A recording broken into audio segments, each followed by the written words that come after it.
Welcome back to Forgotten Hollywood. While the summer of 2023 was weighed down by flops, there were a few films that rose up above the rest. Some even made profit. Now, there are a lot of articles and videos out there claiming that many of the movies this year at least broke even, but most of the people who report on this don't take the time to factor in more than the stated budget and maybe something for marketing. Odin of OMB Reviews takes into account all factors, such as how much they get to keep from the box office and how much goes to the theaters. Based on his results, here are the top 5 summer box office winners released between Memorial Day and Labor Day. In 5th place is Insidious: The Red Door. While it's not uncommon for a horror movie to do well, they generally have a limited audience compared to other genres.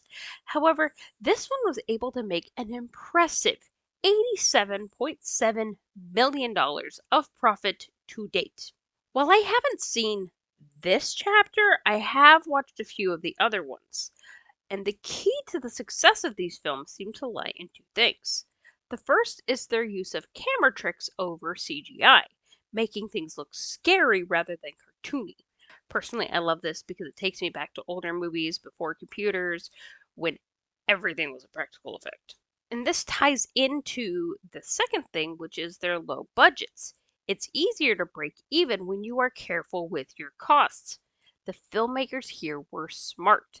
They knew what their audience was, they knew it was limited, and they had 4 chapters in their saga so far to gauge public interest in their story. The last 2 films were prequels.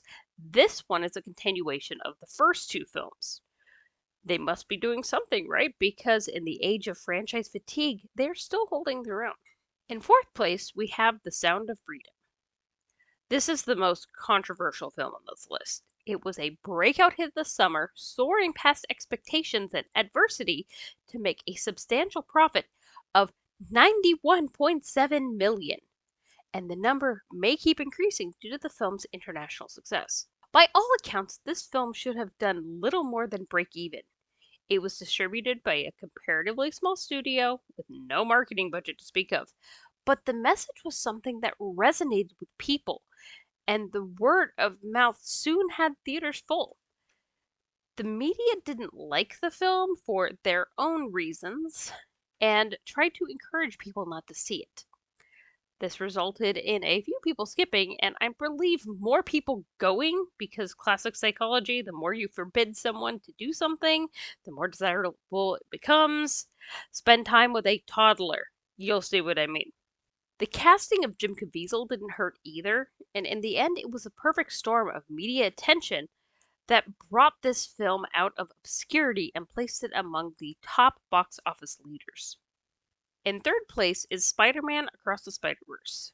In a market saturated by superhero movies, odds were good at least one would do well. This one is doing very well, with $262 million in profit so far. You might think that franchise fatigue and superhero fatigue would negatively affect this movie, as it did The Flash and other such films in recent years, but there are actually several things working in this film's favor. The first is that it is the second in a successful series. I haven't watched either of them myself, but I am familiar with the character of Spider Man and the concept of multiverse. It's an interesting take on the story that probably helped with ticket sales. It's also visually unique, doing a sort of comic book animation style, which is also something that will interest audiences and bring them into the theaters. The other thing it has going for it is that there is a lack of family and kids movies being released this year, especially with characters traditionally enjoyed by boys. So, as a mother with sons, I can see the appeal of a friendly neighborhood Spider Man. The second place spot on our list goes to a movie I not only saw but enjoyed, Oppenheimer. Yes, a lot of people thought it was too long and left out details surrounding the bomb, but it was not without its praise. And this is why it managed to make an incredible 384.6 million in profit and still remains in the top 10 domestic box office this long after release. Movies like The Dark Knight, Inception, and Dunkirk blew audiences away. So that alone is a box office draw. Another thing in its favor is a simple phrase put out during marketing: no CGI. At a time when so many movies are more animated than not, practical effects have become a popular novelty. I remember coming across an article where the author was shocked that someone could recreate an atomic explosion without CGI. I don't think I actually paid too much attention to it, as it is not hard to create a mini explosion that gives the illusion of something much bigger. I once saw my uncle do it during a 4th of July celebration, although I'm not sure he was intending to create a small mushroom cloud. For the record, there were no damages or injuries, but I still get nervous around fireworks shows. For our grand prize, it should come as no shock that the first place goes to Barbie.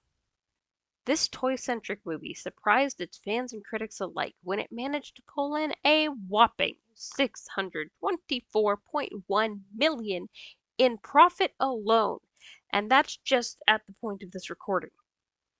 It has been in the top 5 of the domestic box office since its release. If you watch my past videos on this movie, you would know that I fall into the category of critic rather than fan. The only part of the entire movie that I actually enjoyed was Ryan Gosling's song about being just Ken. Although I hear I'm not alone in this sentiment. Ryan Gosling is a big draw for this movie, coming in with an impressive fan base as well as acting skills to perfectly pull off the role. Margot Robbie also did well and deserves praise for her acting. They are not the problem I have with this movie. Part of what bothers me, and possibly why it had such high numbers, was the marketing campaign. Disagree with me if you want, but I think they flat out lied. This movie, made for everyone, as they said, was not meant for kids or men. This movie that was not feminist, so they claimed, was chock full of feminist messaging and imagery. It was everything they said it wasn't, and I think that's what I dislike about the movie the most. A feminist slant to a movie that is made for women by women is forgivable. Just be honest about it. There you have it. 5 of the 7 summer movies that made profit to date. A few of the others were released late in summer, still have a chance to break even, and 2 others have already passed that mark. Meg 2 missed being one of the top films of the summer, but it still made a profit of $37.4 million. And the movie Talk to Me was right behind it with $30.9 million. What's the next hit on the horizon? Only time will tell. Thanks for watching. Were you surprised by any of these films? Let me know what you think in the comments, and don't forget to like and subscribe. Click the bell for notifications, and I will catch up with you next time.